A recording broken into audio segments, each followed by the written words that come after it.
माझ्या मामाचं नवीनच लग्न झालं होतं आणि मामा मामी वाढदिवसानिमित्त आमच्या घरी आले होते. मामी रोज मामाची मालिश करत होती. परंतु एके दिवशी मामी म्हणाली, माझी तब्येत ठीक नाही, मला आरामाची खूप गरज आहे. त्यामुळे आज रात्री माझ्या जागी तू मामाची मालिश करायला जा. जेव्हा मी मालिश करण्यासाठी मामाच्या खोलीत गेले तेव्हा मामाने मामी समजून रात्रभर माझं नाव सौम्य आहे आणि माझं वय 18 वर्षे आहे आणि मी आता कॉलेजमध्ये शिक्षण घेत होते. मी दिसायला खूप सुंदर आणि तरुण होते. माझ्या घरामध्ये मी आणि आईबाबाच राहत होतो, कारण आईबाबाला दुसरं मूल होऊ शकत नव्हतं. मी आईबाबांची एकुलती एक लेक असल्यामुळे ते माझे खूप लाड करायचे. माझे बाबा माझ्यासाठी खूप कष्ट करायचे आणि प्रत्येक वर्षी माझा वाढदिवस साजरा करायचे. आणि यावर्षी देखील मोठ्या आनंदात माझा वाढदिवस साजरा करणार म्हणून आमच्या घरी माझे मामा मामी आले. मामा मामी घरी येताना माझ्यासाठी खूप काही गोष्टी घेऊन आले होते. मामाने माझ्यासाठी खूप छान ड्रेस आणले होते आणि मामीने त्यांच्या आवडीची सँडल देखील आणली होती.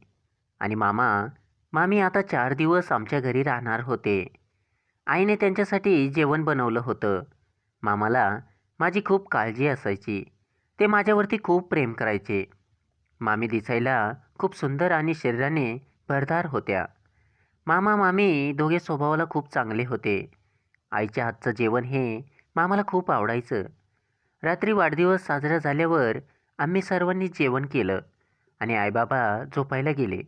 मामा मामीला त्यांची स्पेशल खोली दिली होती, कारण मामांचे लग्न होऊन फक्त 2 महिने झाले होते. मामा म्हणाले, मी खूप दमलो आहे आणि मला खूप झोप येत आहे. मामा मामीला म्हणाले, तुमच्या गप्पा मारून झाल्यावर झोपायला ये, मी जातो असं म्हणत मामा त्यांच्या खोलीत गेले. मामी माझ्या डोक्याची मालिश करत होत्या आणि माझ्याशी गप्पा देखील मारत होत्या. खूप उशीर झाला होता, त्यामुळे मी मामीला म्हणाले की मामी तुम्ही देखील आराम करा. मामी देखील खोलीमध्ये झोपायला गेल्या आणि जाता जाता मामी एक तेलाने भरलेली वाटी सोबत घेऊन गेल्या. त्यांच्या खोलीचा दरवाजा पॅक लागत नव्हता, म्हणून मामीने मला बोलवलं होतं. मी गेले आणि मामीला सांगितलं की हा दरवाजा जास्त पॅक लागत नाही, हा असाच लागतो. असू द्या, तुम्हाला काही अडचण येणार नाही, तुम्ही आराम करा. आता मी एकटीच राहिले होते. मी विचार करू लागले, मामी खोलीमध्ये तेल का घेऊन गेल्या? झोपायच्या वेळेला तेलाचं काय करणार? असं म्हणत मी माझ्या खोलीमध्ये निघाले. जाता जाता म्हटलं पाण्याची एक बॉटल घेऊन जावं, म्हणून मी पुन्हा स्वयंपाकघराकडे वळाले. तेवढ्यातच मामीच्या खोलीमधून मला वेगळाच आवाज ऐकायला आला. मला वाटलं त्यांना काही गरज असेल, म्हणून मी बघायला गेले. जशी मी बघायला गेले, मी दार वाजवणार तेवढ्यातच दाराच्या फटीतून मला काही गोष्टी दिसल्या. मी पाहिलं की मामी त्या तेलाने मामाच्या पूर्ण शरीराची मालिश करत होत्या. जेव्हा मी मामीला मामाची मालिश करताना पाहिलं तेव्हा मला कसं तरी होत होतं. मामी खूप वेगळ्या पद्धतीने मामांची मालिश करीत होत्या. 1 तास मालिश केल्या त्यानंतर मामाने मामींचा हात धरला आणि त्यांच्यावरती ते प्रेम करू लागले. हे प्रेम करणं बघून माझ्या अंगावरती शहारे उभे राहिले. मला खूप वेगळे वाटत होतं, तरीही मी ते पाहत होते. मामाने देखील मामीला घट्ट मिठी मारली आणि मामा मामी त्यांच्या सर्व इच्छा पूर्ण करू लागले होते. मामा मामी 1 तास त्यांच्या इच्छा पूर्ण करत होते. ते दोघेही घामाने भिजले होते. त्यांच्या शरीरातून घाम गळत होता. मामा मामीच्या इच्छा पूर्ण करत असताना मी माझ्या डोळ्यांनी बघत होते. तब्बल 1 तास मी दाराच्या फटीतून बघत होते. मला खूप वेगळं वाटत होतं, परंतु जे काय चाललं आहे ते तसंच सोडून झोपायला जावं याची इच्छाच होत नव्हती. खरं तर आता माझी झोप उडाली होती. जे काय चाललं होतं एवढं बघण्यासारखं होतं की ते सोडून जावंच वाटत नव्हतं. मामा मामींचं लव्ह मॅरेज झालं होतं आणि ते दोघे एकमेकांवरती खूप प्रेम करायचे, एकमेकांना खूप पसंत करत होते.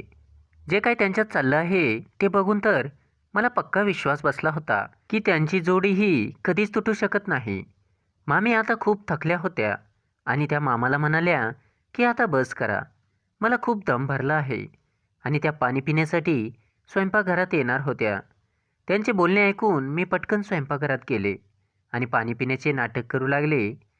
तेवढ्यात मामी तिथे आल्या आणि मला म्हणाल्या, "सौम्या, अजून झोपली नाहीस का तू?" मी म्हणाले, "नाही." त्या मला म्हणाल्या, "पाणी दे लवकर मला. खूप तहान लागली आहे." त्या 2 ग्लास पाणी पिल्यावर त्यांची तहान भागत नव्हती. त्या म्हणाल्या, "अगं, खूपच तहान लागली आहे." मी त्यांना आणखीन पाणी दिलं. तेव्हा मामी मला म्हणाल्या, "तू का जागी आहेस?" मी त्यांना म्हणाले, "मामी, मी टीव्ही बघत होते." मामी मला म्हणाल्या, "काय बघत होतीस?" मी म्हणाले, "पिक्चर बघत होते, म्हणून झोपले नाही." त्या मला म्हणाल्या, "ठीक आहे, जाऊन झोप. खूप उशीर झाला आहे. मी सुद्धा खूप थकले आहे." असं म्हणून त्या 1 बाटली पाणी सोबत घेऊन गेल्या. नक्कीच ती बाटली त्यांनी मामासाठी नेली असणार.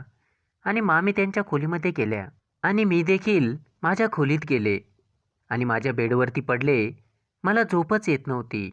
माझी झोप उडाली होती. सतत माझ्या डोळ्यासमोर मामा मामी त्यांच्या इच्छा पूर्ण करताना दिसत होते. मला खरंच खूप वेगळं वाटत होतं. मी देखील स्वप्न बघू लागले की मी माझ्या सर्व इच्छा कधी पूर्ण करेल आणि मला किती छान वाटेल. ह्या सर्व काही गोष्टी माझ्या डोक्यात येत होत्या. माझ्या डोक्यात तोच विचार चालू होता. त्या विचारातच मी कधी झोपी गेले मला समजलं सुद्धा नाही. दुसऱ्या दिवशी मामी बाहेर फिरायला जाणार होत्या.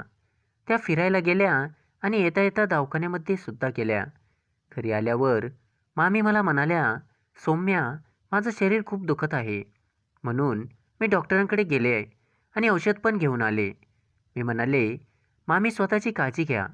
मामी मला म्हणाल्या, "सौम्या, मला आरामाची खूप गरज आहे. त्यामुळे आज माझ्या जागी तू मामाची मालिश करायला माझ्या खोलीत जा. तुझ्या मामाला मालिश केल्याशिवाय झोप येत नाही." मी मामीला हो म्हणाले आणि रात्रीच्या वेळी एका वाटीमध्ये तेल घेऊन मी मामीच्या खोलीमध्ये गेले.